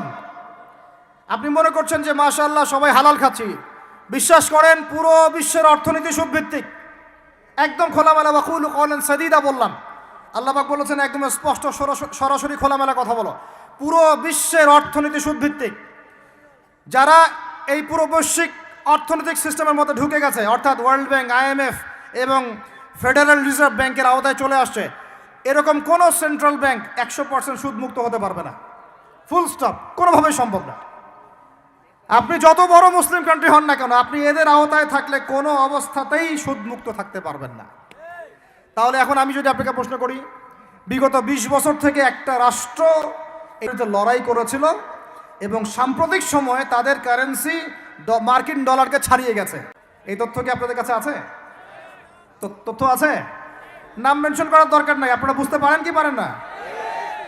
কথা হচ্ছে তারা পারলো কিভাবে? অনেক কারণ, যাকাত ভিত্তিক অর্থনীতি, তারপরে দ্বৈত অর্থনীতি, হালাল অর্থনীতি, দুর্নীতি কমানো, কৃষিভিত্তিক অর্থনীতি 3 বছরের মধ্যে ঘুরে দাঁড়িয়েছে, মাত্র 3 বছরের মধ্যে। সারা বিশ্বের অর্থনীতি এখন সুদভিত্তিক। এখান থেকে ঘুরে দাঁড়াতে হলে আমরা অবশ্যই পারবো, কেন পারবো না? আমাদের প্রথম কাজ করতে হবে সমস্ত দুর্নীতি বন্ধ করে ফেলতে হবে, 1 নাম্বার। যত কালো টাকা সব সাদা করে ফেলতে হবে, এবং যারা কালো টাকার সাথে সম্পৃক্ত সবগুলোকে ধরবেন, ভিতরে ঢুকাই ফেলবেন একদম। ওমরের শাসন, একদম ওমরের শাসন কায়েম করে ফেলতে হবে। আমরা সে জায়গায় যেতে চাচ্ছি না, আমরা বলছি আপনারাই সেই কাজ করেন, আমরা উদাত্ত আহ্বান জানাচ্ছি। যেই থাকুক উপরে, আমরা দোয়া করতে সমস্যা আছে? আমরা সে জায়গায় জোর করে যেতে চাচ্ছি না, অন্তত আমার এই ইচ্ছা নাই। আর আমি কোনো পলিটিক্যাল দলের মানুষও না, জীবনে করিও নাই, করার ইচ্ছাও নাই। আমি আমার অনুরোধ, আমার আক্ষেপ, আমার আবদার হচ্ছে সমস্ত দুর্নীতিবাজদেরকে ধরবেন আর সাইজ করবেন, উমর রাদিয়াল্লাহু তাআলা আনহুর মতো। সে যদি দাড়িওয়ালাও হয়, টুপিওয়ালা হয়, পাগড়িওয়ালা হয়, জুব্বাওয়ালা হয়, ইমাম হয়, তবু তাকেও ধরবেন, কোনো সমস্যা নেই। সমস্ত কালো টাকাকে সাদা করে ফেলবেন, দেখবেন এমনি বাইতুল মালের সম্পদ বেড়ে গেছে, আলহামদুলিল্লাহ। দ্বিতীয় কাজ, যাকাত ভিত্তিক অর্থনৈতিক সিস্টেম চালু করা। বাংলাদেশে এমন প্রচুর মানুষ আছে যাদের একজনের যাকাতের টাকা দিয়ে একটা গ্রামের মানুষকে খাওয়ানো যাবে ইনশাআল্লাহ। এরা যাকাত দেয় না, এরা ট্যাক্সও দেয় না, সরকারকে করও দেয় না, যাকাতও দেয় না। এই ট্যাক্স ফাঁকি দেওয়া মানুষ, কর ফাঁকি দেওয়া মানুষ, এই জোচ্চরদেরকে ধরতে হবে, ধরে এদের কাছ থেকে যাকাত আদায় করতে হবে, বাধ্যতামূলক যাকাত আদায় করতে হবে। তারপরে দেখবেন আমরা বৈদেশিক ঋণের জন্য বসে থাকার কোনো প্রয়োজন হবে না, আমাদের টাকা দিয়ে আমরাই চলতে পারবো ইনশাআল্লাহ। 3 নম্বর হচ্ছে দ্বৈত অর্থনীতি। ওরা কিন্তু একটা কারেন্সি চালায় নাই, একাধিক কারেন্সি চালিয়েছে। এটা অর্থনীতিবিদ যারা তারা বুঝবেন। একটা কারেন্সির অনেক দুর্বলতাও আছে, এগুলো নিয়ে আমি খোলামেলা কথা এই মাহফিল স্টেজে বলতে পারবো না। বসতে চাইলে বসেন আমার সাথে, অর্থনীতি নিয়ে বসতে চাইলে আমার সাথে বসেন, আমরা আলোচনা করি, কথা বলেন, আমাদেরকে মূল্যায়ন করেন, কথা শোনেন। ইউসুফ আলাইহিস সালাম বলেছিল না যে আমি বিশ্বস্ত, আমাকে দায়িত্ব দেন? আমি বলতে চাই আমি বিশ্বস্ত, আমাকে দায়িত্ব দেন। আমি তো চাই, আমি তো দাবি জানাই উপরের লেভেল থেকে এমন একটা শিক্ষা ব্যবস্থা প্রণয়ন করা হোক যাতে আমার মাদ্রাসা গড়ার প্রয়োজনই না হয়। ওই সিস্টেম রাষ্ট্রীয়ভাবেই পড়ানো হবে ইনশাআল্লাহ। আপনি মালয়েশিয়ার দিকে তাকিয়ে দেখেন, আপনি এই যে ওয়েস্টার্ন কান্ট্রির মধ্যে অনেক কান্ট্রি আছে, অস্ট্রেলিয়ার মতো জায়গাতে আছে, ব্রিটেনের মতো জায়গাতে আছে, কোনো কোনো ক্ষেত্রে আপনি লেবাননকে দেখেন, ইয়েমেনকে দেখেন, জর্ডানকে দেখেন, কাতারকে দেখেন, সৌদি আরবিয়াকে দেখেন, অনেক কান্ট্রি আছে। ভালো কাজের তো প্রশংসা করতে দোষ নাই, দোষ আছে? এমনকি অনেক পশ্চিমা কান্ট্রিতেও একদম উপর লেভেল থেকে ইসলামিক সিলেবাস প্রণয়ন করা হয়েছে। তার মানে এমন না যে তারা সায়েন্সকে গুরুত্ব দেয় নাই, ম্যাথকে গুরুত্ব দেয় নাই, ফিজিক্স পড়ায় নাই, অ্যাস্ট্রোফিজিক্স পড়ায় নাই, ইকোনমিক্স পড়ায় নাই, বিষয়টা এমন না। তারা ফিলসফি পর্যন্ত পড়িয়েছে। ঘাটাঘাটি করেন, অনলাইনে সব মজুদ আছে। এমন শিক্ষানীতি প্রণয়ন করা সম্ভব, একদম প্লে থেকে নিয়ে মাস্টার্স পর্যন্ত। আমার ছেলে ইমামতিও করবে, এদিকে বিমানও উড়াবে ইনশাআল্লাহ। আমার মেয়ে ডাক্তারও হবে, এদিকে দেখবেন হাফেজাও হবে ইনশাআল্লাহ।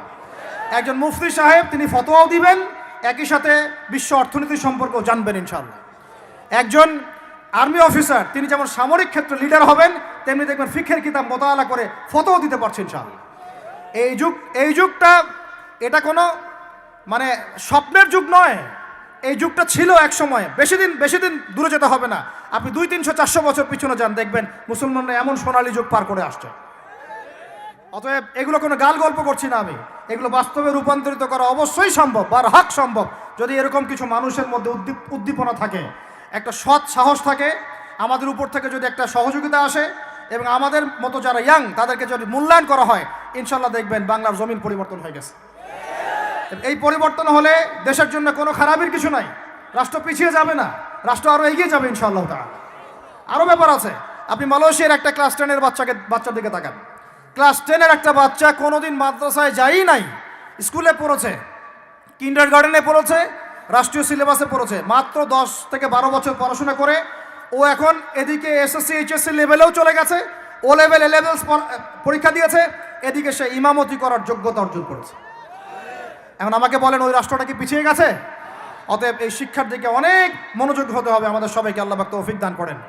আমরা যদি এখন এগুলোর বিরুদ্ধে গঠনমূলক কথা না বলি, গঠনমূলক প্রতিবাদ না করি এবং আমাদের রাষ্ট্রপ্রধানদেরকে না বুঝাই, তাহলে অনেক দেরি হয়ে যাবে। আজকে থেকে 20 বছর আগে একটা পরিকল্পনা করেছিল এই টিকটক প্রজন্ম গড়ে তোলার জন্য, তারা আজকে সফল হয়েছে। এখন আমরা যদি এখন চুপ করে থাকি, আগামী 20 বছর পর আপনি দেখবেন আরেকটা প্রজন্ম আসছে, এরা মানুষকে সালাম পর্যন্ত দিবে না। দেখে নিয়েন আপনি, 20 বছর লাগবে না, 5টা বছর যাক, তারপর দেখেন কি হয়। আল্লাহ, এরা কি এখন বাসায় ঢুকে বাবা মাকে সালাম দেয়? কারণ কোনো প্রতিষ্ঠান ওকে সালাম দেওয়া শিখায় নাই, স্কুলে না, কলেজে না, কোথাও সে সালাম দেওয়া শিখছে না। আসসালামু আলাইকুম ওয়া রাহমাতুল্লাহি ওয়া বারাকাতুহু বিশুদ্ধ করে বলতে পারছে না। বিশুদ্ধ করে বলতে হবে না? অর্থ আছে না? এর একটা তাজবির আছে না? এগুলো তো আমরা গুরুত্ব দিচ্ছি না। এমন প্রজন্ম গড়ে উঠেছে অলরেডি যারা এখন পিতা মাতাকে সালাম দেয় না, পিতার সাথে ঝগড়া করে, মায়ের সাথে, মায়ের গায়ে হাত তুলে, মায়ের গায়ে হাত তুলে, সম্পত্তির জন্য মাকে হত্যা করে, সম্পত্তির জন্য বাবার গায়ে হাত তোলে। ওদিক থেকে মাস্টার ডিগ্রি পাশ করে আসে ব্রিটেন থেকে, অক্সফোর্ড থেকে, কেমব্রিজ থেকে আইসা এদিকে প্রফেসর হয়েছে বিভিন্ন বিশ্ববিদ্যালয়ের, বাবা পড়ে আছে বৃদ্ধাশ্রমে। কতগুলো এক্সাম্পল নেবেন। এগুলো আমি কি গাল গল্প করছি? আমি কোনো গাল গল্প করতে এখানে আসি নাই, এগুলো বাস্তবতা। যদি বাহিরের চোখ দিয়ে আপনি দেখেন মনে হবে অর্থনীতি অনেক ভালো, ভিতরের চোখ দিয়ে দেখেন অর্থনীতি সুদ দিয়ে ভর্তি হয়ে গেছে, প্রত্যেক পদে পদেই সুদ। গাধাদেরকে আমি তো বুঝাতে পারি নাই, কাগজের টাকা আর এই যে আপনার এই ইলেকট্রনিক মানির কথা তো দীর্ঘদিন বলেছি, কিছু গাধা আছে এদেরকে বুঝাতে পারি নাই। এর মধ্যেও সুদ আছে, এর মধ্যে কি আছে? আর আমি কখনোই বলি নাই যে কাগজের টাকাটা হারাম। মিথ্যাচারে এরা যে পরিমাণ হাদিস জাল বানায়, এদের চেয়ে বড় জাল বানানো কর কেউ নাই বাংলাদেশে। একটা কথাকে ঘুরাই ফিরে এমন ব্যাখ্যা শুরু করবে যে আপনি বিভ্রান্ত হয়ে যাবেন। একটা ইমোশন প্রকাশ করবেন, উহুদের প্রান্তে দাঁড়িয়ে একটা ইমোশন প্রকাশ করবেন, ও বানাই দিবে ও জান্নাতের ঘ্রাণ পেয়ে আসছে। আপনি বলবেন যে কাগজের টাকা নয়, মনিটরি সিস্টেমটা হারাম, ও বানাই দিবে ও বলেছে কাগজের টাকা হারাম। আপনি বলবেন যে আপনার যদি গান শুনতেই হয় তাহলে একা একা শোনেন, আমাকে শোনাচ্ছেন কেন, ও বানাই দিবে ও গান একা শোনা জায়েজ বানাই দিছে। এত খবিস, এত খান্নাস। আল্লাহ পাক আমাদেরকে মুনাফিকদের থেকে হেফাজত করেন, মাজলুম ভাইদের সাথে থাকার তৌফিক দান করেন, জালেমদের পক্ষপাতিত্ব করা থেকে আল্লাহ হেফাজত করেন। নির্লজ্জদেরকে দেখেছেন? নির্লজ্জরা এখনো বলেছে আইয়ুবী রাহিমাহুল্লাহর আকীদা ঠিক ছিল না। বলি নাউযুবিল্লাহ। আর আইয়ুবী রাহিমাহুল্লাহ যে ঘোড়ায় চড়ে জিহাদ করেছেন, ওই ঘোড়ার খুরের নিচে যে পরিমাণ মাটি ছিল, তোমার মতো হাজারটা মাতখালিকে ওই জায়গায় নিয়ে গেলেও তার সমপরিমাণ হবে না কখনো ইনশাআল্লাহ। আইয়ুবী রাহিমাহুল্লাহ যে তরোয়াল দিয়ে যুদ্ধ করেছেন, ওর 1 ফোঁটা রক্তের দাম তোমাকে বিক্রি করলে হবে না ইনশাআল্লাহ। তুমি তার আকীদা নিয়ে প্রশ্ন তোলো, নির্লজ্জ কোথাকার। আপনাদেরকে ভিতরে চোখ খুলতে হবে এবং মূল গন্তব্য চিনতে হবে। আল্লাহ রাব্বুল আলামিন আমাদের সবাইকে ভিতরে চোখ দিয়ে এই বিশ্বকে দেখার তৌফিক দান করেন। বিশ্ব অর্থনীতিকে দেখবেন, ভিতরে চোখ দিয়ে দেখবেন। ইলেকট্রনিক মানির মধ্যেও সুদ আছে, কাগজের টাকার ভিতরেও সুদ ঢুকেছে। সামনে আসবে বিটকয়েন্স, যেটা অলরেডি চলে আসছে। আরেকটা আসবে, সেটা হলো ক্যাশলেস সোসাইটি। কি বললাম বলেন? বলদ বলবে যে ভবিষ্যৎবাণী করে গেল, আহলুল বলদ ওয়াল কিরদা, আহলুল হিমার ওয়াল কিরদা। তো এরা ভবিষ্যৎবাণী করে গেল। আরে বর্তমান সম্পর্কে তুমি খবর রাখো না বলেই তো বর্তমানকে ভবিষ্যৎ মনে হয় তোমার। এটা বহু বহু কান্ট্রিতে অলরেডি চালু হয়ে গেছে। এই যে আমাদের অনেক ভাই ব্যবসা করে, তারা চায়না যায়, কোরিয়া যায়, উত্তর কোরিয়া, দক্ষিণ কোরিয়া যায়, ওরা দেখে আসতেছে চায়না চালু করে ফেলছে অলরেডি। ক্যাশলেস সোসাইটি মানে হচ্ছে আপনি আপনার মুদ্রাকে সংরক্ষণ করতে পারবেন না। আপনি দেখলেন খিদির আলাইহিস সালাম দেয়াল নির্মাণ করলেন, দেয়ালের নিচে কি ছিল? খাজানা ছিল। তাহলে দেয়ালের নিচে খাজানা তিনি সংরক্ষণ করলেন কেন? এতিম বালকরা যেন বড় হয়ে সেটা নিতে পারে। তাহলে আপনি চিন্তা করেন ওই মুদ্রাটা কি ছিল? ইলেকট্রনিক মানি ছিল যেটা তিনি সংরক্ষণ করলেন। ওই মুদ্রাটা কি কাগজের মুদ্রা ছিল যেটা তিনি সংরক্ষণ করলেন? ওই মুদ্রাটাকে বিটকয়েন ছিল যেটা তিনি সংরক্ষণ করলেন? তিনি সংরক্ষণ করেছেন হয় গোল্ড কয়েন অথবা রূপার মুদ্রা। কারণ এটার মূল্য কমে যাবে না, এরা 20 বছর পর বড় হলেও বাবারই সম্পত্তি ফেরত পাবে। এইটা হলো ইসলামিক কারেন্সি, যেটা বিশ্ব থেকে উঠিয়ে দিয়েছে। আমরা এই ব্যাস ওই সুর মিলাচ্ছি। ওরা কাগজের মুদ্রা দিয়ে সারা বিশ্বটাকে ডমিনেট করছে। তাও আবার এখানে আরো ব্যাপার আছে, কাগজের সব মুদ্রা আবার এক মানের না। একগুলো হচ্ছে হার্ড কারেন্সি মানে শক্তিশালী কারেন্সি, একগুলো সফট কারেন্সি মানে নরম কারেন্সি। বাংলাদেশের টাকা কোন কারেন্সি, হার্ড না সফট? এতটুকু তো জানেন।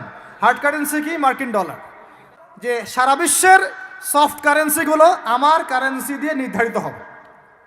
মানে আপনার 100 টাকা সমান সমান ওর $1 দিবে। কয়দিন আগে ইলেকশনের আগে একটা শব্দ শুনেছিলেন অনলাইনে, স্যাংশন দিতে চাই, স্যাংশন। মনে আছে? হ্যাঁ মনে আছে? কি জিনিস বুঝছেন আপনারা? কিছু ওটা বুঝেন নাই। অর্থনৈতিক নিষেধাজ্ঞা কিভাবে দিতে পারে? আপনার টাকার মান তারা কমাই দিবে। তখন 1 কেজি পেঁয়াজের দাম হবে 500 টাকা, 1 কেজি রসুনের দাম হবে 1000 টাকা, 1 ব্যারেল তেলের দাম হয়ে যাবে দেখবেন 10,000 20,000 টাকা। কিচ্ছু করতে পারবেন না। তুরস্কের মতো কান্ট্রি যখন ঘুরে দাঁড়ানোর চেষ্টা করছিল, ওদের লিরার মান তারা বাড়িয়ে দিল একদম। ওটা তো মনে হয় 12,000 পর্যন্ত চলে গেছে। ইনফ্লেশন বলি আমরা এটাকে, মুদ্রাস্ফীতি, ওটা প্রায় 12,000% পর্যন্ত বেড়ে গিয়েছিল। বলি নাউজুবিল্লাহ। আরও আছে, বলতে থাকলে সারা রাত যাবে। এরপরে তারা আরবদেরকে বুঝালো, ইয়া শাইখ, আরবদেরকে বুঝালো, হাবিবি, ইয়া হাবিবি, কাছে আসেন, শোনেন, আমরা আপনাদের কাছে তেল আছে, আপনারা তো তেল বয়কট করে দিয়েছেন, আর তেল ছাড়া তো আমাদের যুদ্ধ বিমান ফ্লাই করছে না। তেল কাদেরকে দিয়েছে আল্লাহ পাক? মিডল ইস্টে আরবকে দিয়েছে। ঠিক আছে, এখন হাবিবিকে বলা হচ্ছে যে আপনারা তো তেল বয়কট করে দিলেন। এটা করেছিল বাদশাহ ফয়সাল, বলেন রাহিমাহুল্লাহ। উনি একজন সাহসী নেতা ছিলেন, এই জন্যই তাকে গুপ্ত হত্যা করা হয়েছে। সাহসী যারা, তাদেরকে গুপ্ত হত্যা করে এদের একটা সুন্নত, এটা মাথায় রাখবেন। খুব ট্যালেন্টেড একজন দেখবেন, খুব ট্যালেন্টেড একজন বিজ্ঞানী দেখবেন হঠাৎ নাই, তাপাস করে মিসাইল এসে পড়ে গেল। এমন সূক্ষ্ম স্নাইপার দূর থেকে 12,000 কিলোমিটার দূর থেকে মেরে দিল, আপনার কলিজার মধ্যে ফেলে গেল। এগুলো জেনে বুঝেই আমরা প্রতিদিন সকাল করি, সন্ধ্যা করি, আলহামদুলিল্লাহ। কারণ অ্যাটলিস্ট আপনাকে তো জানতে হবে। জেনে নেন, পরে আপনারা চিন্তা করবেন যে কিভাবে লাইফ লিড করবেন। ফাযাক্কির ইন্নামা আনতা মুযাক্কির, আপনি উপদেশ দিন, শুধু আপনি উপদেশ দাতা। লাস্তা আলাইহিম বিমুসাইতির। ফাযাক্কির ইন নাফাআতিয যিকরা সায়াযাক্কারু মান ইয়াখশা, যারা আল্লাহকে ভয় করে তারা ফিরে আসবে ইনশাআল্লাহ। তো যেটা বলছিলাম, বাদশা ফয়সাল একদম বয়কট করে দিলেন। এবার ওরা এসে বুঝাচ্ছে যে তেল ছাড়া তো আমাদের চলছে না। এদিকে ওদের ডলারের মান কমে যাচ্ছে, মুদ্রাস্ফীতি হচ্ছে, ইনফ্লেশন হচ্ছে। এখন তারা বোঝালো যে ঠিক আছে, একটা চুক্তি করা যাক। যুবকরা ভালো করে শোনেন, এগুলো জানেন না বলেই অনেক সময় আপনি সহি বলে সহি ভুল পথে যাচ্ছেন। ভাই, সহি পথেই যাচ্ছেন, বাট এটা সহি ভুল হয়ে যাচ্ছে। কথা বুঝাতে পারছি? সহিহের আড়ালে একটা মারাত্মক জয়ীফ আর জাল আকিদা আছে। এটা আপনার সামনে সহি দিয়ে ঢেকে দেওয়া হয়েছে, বুঝতে পারতেছেন না। এই জায়গাটাকে ভালো করে বোঝেন। যখন উম্মার সাথে কেউ গাদ্দারি করে তখন সে সহি থাকে না। উম্মতের সাথে কেউ যদি গাদ্দারি করে তখন সে কি থাকে না? সহি থাকে না। এখন আসেন, আমি ধর্মতাত্ত্বিক কথা বলছি আগে। এখানে বাদশা ফয়সাল তাকে কনভিন্স করা হলো, ঠিক আছে আমরা তেল কিনবো, আপনাদের কাছ থেকে কিনবো, আপনাদের গলফ কান্ট্রি যেগুলো আছে এদের কাছ থেকেই কিনবো। তবে একটা শর্ত, আপনারা তেল বিক্রি করবেন শুধু মার্কিন ডলারে, অন্য কোনো কারেন্সিতে তেল বিক্রি করতে পারবেন না। বলেন নাউজুবিল্লাহ। আপনি বাংলাদেশ গভর্নমেন্ট যদি গিয়ে এক ব্রিফকেসের মধ্যে 1 কোটি টাকা নিয়ে যায়, বুঝেন কথা, বুঝতে পারতেছেন? 1 কোটি টাকা আমাদের টাকা নিয়ে গিয়ে যদি বলে শেখ হাবিবি আমাকে তেল দাও, ওরা বলবে তেল দিতে পারবো না, খালাস, কুল্লু খালাস, এখান থেকে বের হও। কথা বুঝতে পারেন নাই? 1 কোটি কি দিবেন? টাকা, তেল দিবে না। লিখে নেন, দিবে না। কিন্তু সেই 1 কোটি টাকাকে যদি আপনি ডলারে কনভার্ট করেন, ওটাকে ডলার দিয়ে কনভার্ট করেন, করে যদি বলেন হাবিবি তেল, তখন বলবে যে আসো দাঁড়িয়ে তেল নিয়ে যাও, খালাস, কুল্লু খালাস।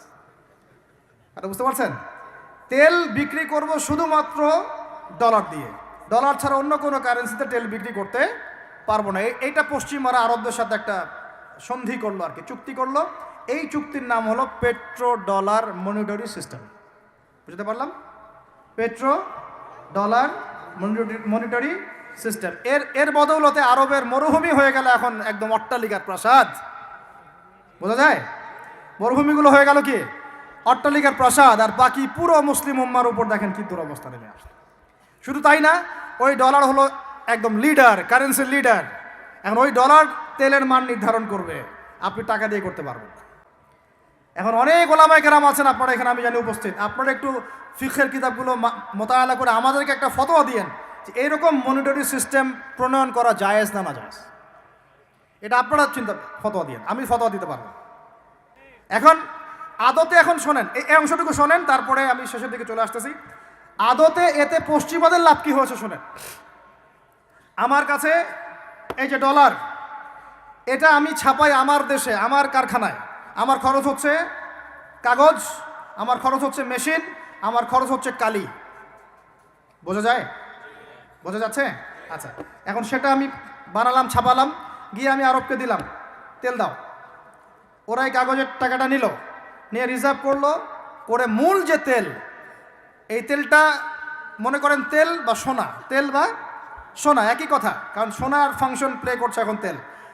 এখন তো যেহেতু গোল্ড দিনার নাই, দিরহাম নাই, এই তেলটা তারা নিয়ে ওদের দেশের আন্ডারগ্রাউন্ডে বাংকার আছে, গ্যালনকে গ্যালন তেল রিজার্ভ করতে থাকলো।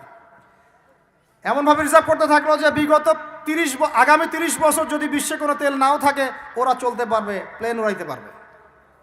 ওদের মিলস বন্ধ হবে না, ফ্যাক্টরি বন্ধ হবে না, ওদের ইন্টারনেট সেকশন বন্ধ হবে না, বিদ্যুৎ বন্ধ হবে না, ওদের কোনো কিছুই বন্ধ হবে না, কোনো প্রযুক্তি বন্ধ হবে না। এত তেল তারা এখন রিজার্ভ করলো কি দিয়ে? ওর দেশে ছাপানো বিনামূল্যের ডলার দিয়ে। এবং সেই ডলারটা আমরা নিলাম, নিয়ে আমরা মাশাআল্লাহ অট্টালিকা নির্মাণ করলাম, আর মনে করলাম যে মাশাআল্লাহ আমি তো খুব ধনী হয়ে গেলাম, সমৃদ্ধি অর্জন করলাম। আদতে এখানে পশ্চিমাদের সবই লাভ। আমরা বলি না জালাও তাই কদু, আমরা বলি আম গেল সালাও গেল, তাই না? এখানে আমও তাদের, সালাও তাদের, আদতে আমাদের কিছু নাই। এখন আমরা তো থার্ড ওয়ার্ল্ডের কান্ট্রি, এটা হচ্ছে যারা বড় বড় ধনী রাষ্ট্র, ওদের অবস্থা হচ্ছে এই। আর আমরা যারা থার্ড ওয়ার্ল্ডের কান্ট্রি, উন্নত বিশ্বের দিকে এগিয়ে যাচ্ছে, আমরা যারা আস্তে আস্তে, যে পথে আমাদের দুর্নীতি বাধা, আমাদের এই যে নৈতিকতার অবক্ষয় বাধা, আমাদের মধ্যে আমানতহীনতা বাধা, এই বাধাগুলো আমাদেরকে আগাতে দিচ্ছে না। তা আমাদের অবস্থা কি হতে পারে তাহলে চিন্তা করেন। এখন আমরা এই জায়গায় আছি, এই জায়গায় বসে বসে আপনি মনে করছেন যে আপনি মাশাআল্লাহ খুব পাক্কা মুসল্লি, হালাল খাচ্ছেন, নামাজ পড়তেছেন, তাহাজ্জুদ গোজার, জান্নাত কিনে নিয়েছেন মাশাআল্লাহ। অথচ আপনার অর্থনীতি সুদভিত্তিক, এবং এই সুদভিত্তিক অর্থনীতির আন্ডারে থেকে কোনো বেসরকারি ব্যাংক পর্যন্ত 100% সুদমুক্ত সিস্টেম দিতে পারবে না। ফুল স্টপ, খালাস। আর এর উপরে আবার আছে ঘুষ, তার উপরে আবার আছে দুর্নীতি, তার উপরে আপনারা আবার মাপে কম দিচ্ছেন, তার উপরে আবার পণ্য মজুত করছেন, মার্কেটে ইচ্ছাকৃতভাবে প্রাইস বাড়ায় দিচ্ছেন, এই কাজগুলো করছেন। আমি শিক্ষিত একটা সমাজ পেয়েছি বলে কথাগুলো এভাবে মাহফিলে বললাম। এগুলো মাহফিলে কিন্তু আলোচনা হয় না। এগুলো কি মাহফিলে আলোচনা হয়? আমরা বিশ্বাস করি গাজীপুরের শহরের মানুষ, সব ঢাকার মানুষ, আপনারা সব বুঝেন, ইন্টেলেকচুয়াল অডিয়েন্স আছেন এখানে। এই কথাগুলো খোলামেলা বলার কারণেই ওদের দ্বারা পালিত কিছু তথাকথিত শায়েখ আমার উপর খুব ক্ষিপ্ত। এর আকীদা ঠিক না, এর মানহাজ ঠিক না, এই লেকচার শোনা যাবে না, ইত্যাদি ইত্যাদি। ঠিক আছে, আমারটা শোনার দরকার নেই, তোমাকে শুনতে কে বলছে? তোমার শোনার ইচ্ছা করে না, তুমি শুনিও না। যাদের শোনার ইচ্ছা তারা শুনবে ইনশাআল্লাহ। আর তোমার মতো কিছু মুনাফিক না শুনলে আমার কিছু যায়ও আসে না। ইনশাআল্লাহ মুমিনরা যারা তারা শুনবে বুঝবে, ইনশাআল্লাহ ওরাই প্রজন্ম করবে ইনশাআল্লাহ। আর আমাদের ভুল হতে পারে, ভুল হলে সেটা ওলামায়ে কেরাম সংশোধন করবেন। ওলামায়ে কেরাম যদি আমাদেরকে বলেন এটা ভুল হয়েছে, অবশ্যই মাথা পেতে নেব ইনশাআল্লাহ। আমরা আলেম ওলামার বাইরে নই, ওলামায়ে মুহাক্কিকের বাইরে নই। তাহলে আপনাকে কি আমি ভিতরে চোখ দিয়ে পুরো বিশ্বের রাজনীতি বোঝাতে পেরেছি? পুরো বিশ্বের অর্থনীতি বোঝাতে পেরেছি? পুরো বিশ্বের শিক্ষাটাও বুঝেন এবার? আপনার কাছে মনে হচ্ছে পুরো বিশ্বের শিক্ষা খুব উন্নত, বাহ্যিকভাবে বস্তুবাদী ক্ষেত্রে উন্নত, মঙ্গলে যাচ্ছি, চাঁদে যাচ্ছি, স্যাটেলাইট পাঠাচ্ছি ইত্যাদি, তো এগুলো বস্তুবাদী উন্নতি। আদতে কি হচ্ছে দেখেন, নীতি নাই, শিক্ষা অর্জন করার পর নৈতিকতা নাই, চরিত্র নাই, সালাম কালাম নাই, ধর্মভীরুতা নাই, আমানতদারিতা নাই। একজন ডক্টর, সে মাশাআল্লাহ ডক্টর হয়েছে, হওয়ার পরে এখন সে দেখছি কসাই হয়ে গেল। তাহলে কোন শিক্ষাটার ঘাটতি হলো? নীতির, নৈতিকতার, ইসলামের ওই বুঝটা নাই, পরকালীন কনসেপ্ট নাই। একজন ইঞ্জিনিয়ার মাশাআল্লাহ, আপনি theta, sine theta, cos theta সব তো বুঝেন মাশাআল্লাহ। আপনি একজন আর্কিমিডিস থেকে শুরু করে পিথাগোরাস সব পড়ে ফেললেন, কিন্তু ইঞ্জিনিয়ার হয়েও তো আপনি চোর হলেন। তাহলে কোন শিক্ষার অভাব হলো বলেন? একটা মেয়েকে আপনি দেখছেন মাশাআল্লাহ এগিয়ে যাচ্ছে, বাপরে বাপ, ফেমিনিস্ট রেভলিউশন। আদতে ওর গায়ে এখন একটা গেঞ্জি, ওর গায়ে পায়ে একটা জিন্সের প্যান্ট, বাহিরের চলাফেরা দেখে তার অঙ্গ প্রত্যঙ্গ সব স্পষ্ট দেখা যাচ্ছে। তাহলে সংজ্ঞাটা কি? এডুকেশনের সংজ্ঞাটা কি আমাকে বলেন? শিক্ষার মূল সংজ্ঞাটা কি? আমরা কি এই বিশ্বের মূল শিক্ষা ব্যবস্থা কি মুসলমানরা গড়ে দেয় নাই? একটা বই কিনেন বাসায় গিয়ে, যে এই বিশ্বের 1000 সেরা আবিষ্কার, ওখানে দেখবেন সবগুলো মুসলমানদের নাম আছে না নাই? আপনি যে ল্যাপটপ চালাচ্ছেন, অ্যালগোরিদম কে দিয়েছে? হিন্দু ভাইরা দিয়েছে? খ্রিস্টান ভাইরা দিয়েছে? আমি বোঝানোর জন্য ভাই বলছি, বৌদ্ধ ভাইরা দিয়েছে? এরা দেয় নাই। কারা দিয়েছে? মুসলিমরা দিয়েছে। আপনি যে মেডিকেল সায়েন্সের কথা বলছেন, মূল জিনিসটা কে দিয়েছে? মুসলিমরা দিয়েছে। রক্ত সংবহন তন্ত্র কারা আবিষ্কার করেছে? মুসলিমরা। আপনি জাবির ইবনে হাইয়ানকে ছাড়া আপনি কেমিস্ট্রি পড়াতে পারবেন না। ইবনে রুশদ, ইবনে সিনাকে ছাড়া আপনি মেডিকেল সায়েন্স আগাতে পারবেন না। আপনি ইবনে রুশদ ছাড়া এই যে আমরা পাটিগণিত, বীজগণিত, জ্যামিতি, ত্রিকোণমিতি, পরিমিতি করে আপনি করতে পারবেন না। আমরা তো জেনারেল লাইন পড়েছি, আমাদের সাথে বসেন, এগুলো হয়তো সবাই আপনাকে বোঝাতে পারবে না। মূল জ্যোতির্বিদ্যায় যাচ্ছেন, আপনি অ্যাস্ট্রোনমিতে যাচ্ছেন, অনেক কিছু করছেন, আপনি মুসলিমদেরকে ছাড়া এক পা আগাতে পারবেন না। মূল ভিত্তিটা করে দিয়েছে কারা? উমাইয়ারা, আব্বাসীয়রা, সেলজুকরা, উসমানীয়রা এবং 4 খলিফার সময়। এই সময়ে এই শিক্ষার মূল ভিত্তিটা দাঁড়িয়েছে। এই যে আমরা যে নাহু সরফের কিতাবগুলো পড়ি, আমাকে বলেন তো, নাহু সরফের কিতাব রাসূলের যুগে ছিল? বলেন, ছিল না। কোন খলিফার সময় থেকে এগুলো সারা বিশ্বে ছড়িয়ে গেল নাম জানেন? আলী ইবনে আবি তালেব। কি নাম? আলী ইবনে আবি তালেব। আরবি ব্যাকরণের পুরো ভিত্তি দিয়ে দিয়েছেন তিনি, লুগা দিয়ে দিয়েছেন, কায়দাগুলো দিয়ে দিয়েছেন। এখন সারা বিশ্বের মানুষ আরবি পড়ছে, আরবি বুঝতে পারছে, ব্যাকরণ বুঝতে পারছে, কোরআন নিয়ে গবেষণা করতে পারছে। প্রত্যেকটা সেক্টর, ধর্মীয় অঙ্গন বলেন, অর্থনীতি বলেন, জ্যোতির্বিদ্যা বলেন, কেমিস্ট্রি, ফিজিক্স যাই বলেন, মুসলমানদের কাছে আর আগাতে পারবেন না। তাহলে আমরা যে যুগে ছিলাম সেইখানে কি ফিরে আসা যাবে না? সম্ভব না। তাহলে প্রয়োজন কিসের? প্রয়োজনটা হচ্ছে, আমি জেনারেল শিক্ষার বিরোধী নই, কোশ্চিনকালেও নয়। জেনারেল শিক্ষা থাকবে, ইংরেজির প্রয়োজন আছে, বাংলা অবশ্যই প্রয়োজন আছে, মুক্তিযুদ্ধ সংস্কৃতি আমরা জানবো, শিখবো, চেতনা ধারণ করব, সব ঠিক আছে। আমরা সমাজবিজ্ঞান পড়ব, দর্শন পড়ব, সায়েন্স পড়ব, আর্টস পড়ব, কমার্স পড়ব, সব ঠিক আছে ভাই। মেডিকেল সায়েন্স পড়েন, ইঞ্জিনিয়ারিং পড়েন, কিন্তু কোরআন বাদ দিয়ে নয়, হাদিস বাদ দিয়ে নয়, আকিদা বাদ দিয়ে নয়, সিরাত বাদ দিয়ে নয়, ফিকহ বাদ দিয়ে নয়। রাজি আছেন ইনশাআল্লাহ? এখন আমাকে বলেন, এর উপায় কি? এর আসল উপায় কি? এখন এটা কি আপনি চাইলেই প্রতিষ্ঠা করতে পারবেন? আমার ক্ষুদ্র জ্ঞানে আমার কাছে 3টা উপায় মনে হয়। কয়টা উপায় ভাই? এক নম্বরটাই সবচেয়ে সেরা উপায় এবং সবচেয়ে কঠিন উপায় এবং একই সাথে সবচেয়ে ইফেক্টিভ উপায়।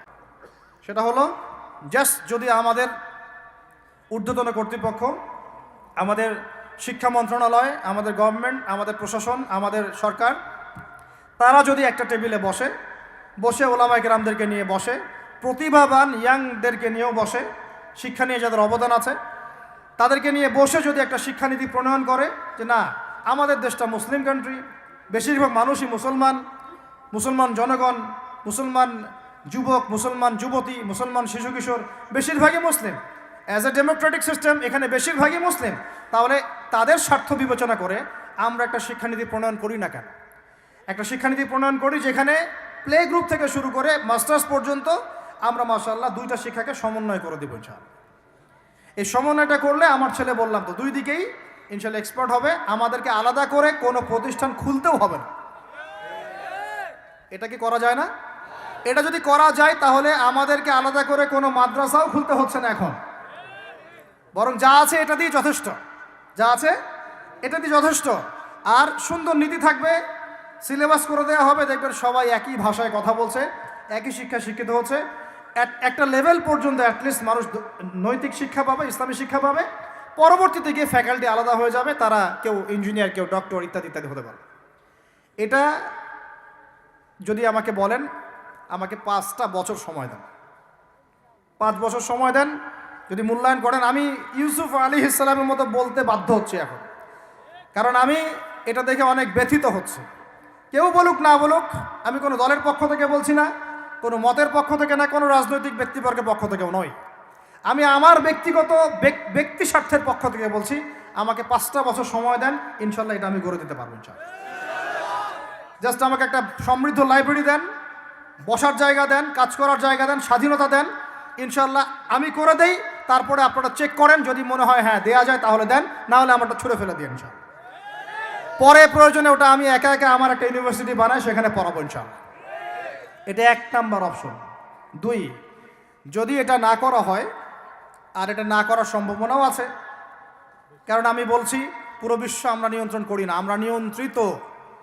আমরা কি নিয়ন্ত্রিত? তারপরে দ্বিতীয় অপশন হচ্ছে, যতগুলো শিক্ষা প্রতিষ্ঠান এখন আছে, স্কুল হোক আর মাদ্রাসা হোক, এগুলোতে আপনারা সিলেবাসের মধ্যে একটু সমন্বয় নিয়ে আসার চেষ্টা করেন। সিলেবাস একটা আছে, ঠিক আছে, বুঝলাম, একটু সমন্বয় আনার চেষ্টা করেন। সমন্বয় করে অ্যাটলিস্ট বাংলা ইংরেজির সাথে আরবিটাকে মিক্স করার চেষ্টা করেন। আমার ছেলে কোরআন শিখলে কোনো সমস্যা নাই, সে বিপদগামী হবে না, সে গোমরা হবে না, সে কখনো জঙ্গি সন্ত্রাসী হয়ে যাবে না ইনশাআল্লাহ, বরং সে এই দেশের একজন সম্পদ হবে ইনশাআল্লাহ, ইনশাআল্লাহ তাআলা। তো এত ভয় কিসের? কোরআনকে এত ভয় কেন করেন? নবীর সুন্নতকে এত ভয় করেন কেন? সমস্যাটা হচ্ছে কোরআন হাদিসের সঠিক ব্যাখ্যাটা না প্রচার করার কারণে কোনো কোনো ক্ষেত্রে মানুষ উগ্র হয়ে যাচ্ছে, এটা সত্য। কিন্তু আমরা সেই উগ্রতা ছড়াতে চাই না। আমরা কোনো বিচ্ছিন্ন জনগোষ্ঠী নই, আর আমাদের কোনো গোপন কোনো এজেন্ডাও নাই। আমাদের এজেন্ডা একদম স্পষ্ট পরিষ্কার। আমরা মুসলমানদের মধ্যে নৈতিকতা চাই, সুন্দর শিক্ষানীতি চাই, হালাল অর্থনীতি চাই, এবং হালালভাবে বেঁচে খেয়ে আল্লাহর ইবাদত করতে চাই, এতটুকুই। এর বেশি কিছুই আমরা চাই না। এর বেশি কিছু চান না। আল্লাহ পাক আমাদের সবাইকে তৌফিক দান করেন। তো এই 2 নাম্বার অপশনটাও এফেক্টিভ যদি আপনারা করতে পারেন।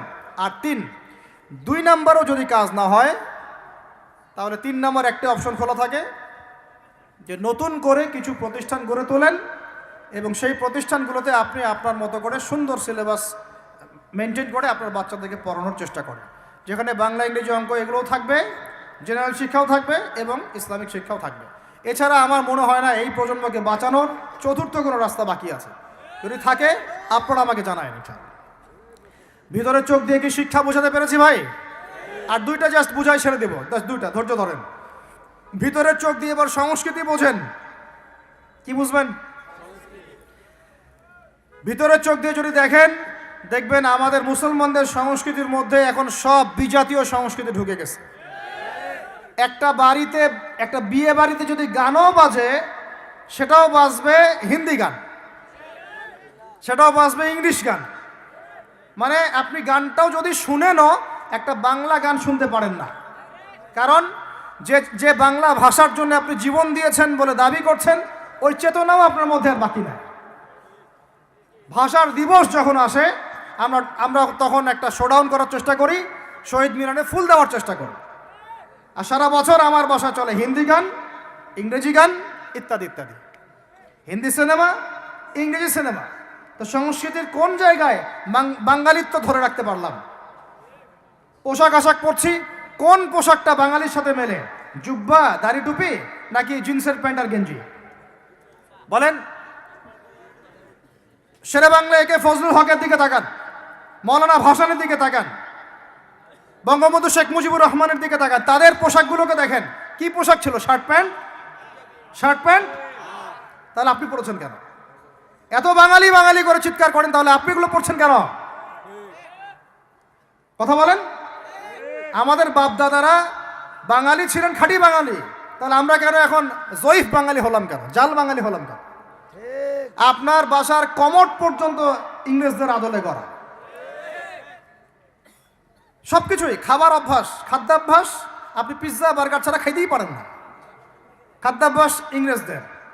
তারপরে খাওয়া হালাল না হারাম সেটা প্রশ্ন করছি না আমি, আপনি প্যাশনেট না তো আমাদের সংস্কৃতি নিয়ে। আমাদের সংস্কৃতির মূল জায়গাটা কই? পাঞ্জাবি পায়জামা তো পড়ছেন না, এটা আমাদের সংস্কৃতি ছিল, ঢিলে ঢালা পোশাক পরতাম। আমাদের সংস্কৃতি ছিল মাছে ভাতে বাঙালি, ওই মাছ তো ফরমালিন দিয়ে সব নষ্ট করে ফেলেছেন, মাছেও ভেজাল, ভাতেও ভেজাল, পুকুর সব ভরাট করে ফেলতেছেন, নদীগুলো শুকায় যাচ্ছে। নদীমাতৃক বাংলাদেশ, নদী কোথায়? নদীতে পানি কোথায় বলেন? পানির ন্যায্য হিস্সাই বা কোথায়? আমাদের কি পানির ন্যায্য হিস্সা দেওয়া হচ্ছে? তাহলে আমরা কি দাস হয়ে থাকবো নাকি? আল্লাহ পাক আমাদেরকে বোঝার তৌফিক দান করেন। সংস্কৃতি দেখেন, সংস্কৃতি কি ছিল আমাদের? আমাদের বাপদাদাদের যুগটা চলে যান, ওই ফজরের আগে তারা ঘুম থেকে উঠতেন, আসসালাতু খায়রুম মিনান নাওম, কানে গেলে ঘুম থেকে উঠে যাইতেন, নামাজ পড়তেন, বাংলার ঘরে ঘরে কোরআন তেলাওয়াত শোনা যাইতো। এখন কি শোনা যায়? ফজরে পুরা ঘুম। প্রথম কাতারে আপনি যে কটা মানুষকে পাবেন তার মধ্যে 90% দাড়ি পাকা, যুবকদেরকে আপনি পাবেন না। এরা ঘুমাচ্ছে রাত 3টায় 4টায়, 3-4টা পর্যন্ত এরা ফেসবুক, ইউটিউব, টিকটক এবং মেয়েদের সাথে হারাম অ্যাফেয়ার্স। এই ছেলেরা কি আদতে বাঙালি? এরা কি বাঙালি? না আমরা মুসলমান হতে পেরেছি ঠিক মতো, না বাঙালি হতে পেরেছি ঠিক মতো। যখন ইংরেজ বিরোধী বিদ্রোহ চলছিল না, তখন বাঙালিরাও কবিতা লিখেছিল হিন্দিতে। আপনারা তো এগুলো হিস্ট্রি পড়েনও না। তখন তারা বলতেন, একটা স্লোগান দিতেন, सरफरोशी की तमन्ना अब हमारे दिल में है, देखना है जोर कितना बाजुए कातिल में है। বুঝেন না এই কথা? আমাদের মনের মধ্যে এখন সরফরোশি কি তামান্না, স্বাধীনতার চেতনা আমাদের মনের মধ্যে এসেছে। দেখার বাকি আছে জালেমের বাহুতে কত শক্তি আছে। আপনারা এখন কাজী নজরুল ইসলামের কবিতা পড়েন না। এক ভাই কবিতা আবৃত্তি করেছিলেন এখানে, খুব সুন্দর হয়েছে, মাশাআল্লাহ মাশাআল্লাহ। এগুলোর চর্চা কোথায়? সংস্কৃতি নিয়ে যে আমরা এত বড়াই করি, বলেন বাঙালির সংস্কৃতির চর্চা কোথায়? কাজী নজরুল ইসলামের কবিতা আমরা আমাদের পাঠ্যপুস্তকে পড়েছি। ওমর রাদিয়াল্লাহু আনহুকে নিয়ে কবিতা ছিল, মনে আছে? মনে নেই, ভুলে গেছেন? আমরা পড়েছি, মনে নেই আপনাদের? আস্তাগফিরুল্লাহ।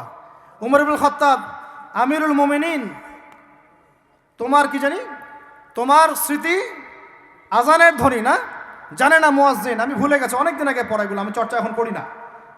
তো মুয়াজ্জিন জানে না যে হে আমিরুল মুমিনিন, তোমার স্মৃতিতেই এই আজান দেয়া হচ্ছে, মানে আমিরুল মুমিনিনের যে স্বপ্ন, এখান থেকে কিন্তু আজানের ইয়াটা আসছে। আর যায়েদ ইবনে সাবিত রাদিয়াল্লাহু আনহু স্বপ্ন থেকে তিনি হেঁটে যাচ্ছেন, একবার উটের পিঠে ভৃত্যকে বসালেন আর ভৃত্যকে নামালেন, তিনি উঠলেন, উনি নামলেন, ভৃত্যকে উঠালেন, এভাবে পায়ে হেঁটে হেঁটে বাইতুল মুকাদ্দাস পর্যন্ত গেলেন। জানেন না আপনারা এগুলো ঘটনা? কোথায় এগুলো, কোথায় এখন বলেন? আছে পাঠ্যপুস্তকে? ঢাক, ঢোল, ডুগি, তবলা, কি শুরু করেছেন আপনারা? আসলে আসলে বাঙালি সংস্কৃতি বলতে কি বোঝাচ্ছেন?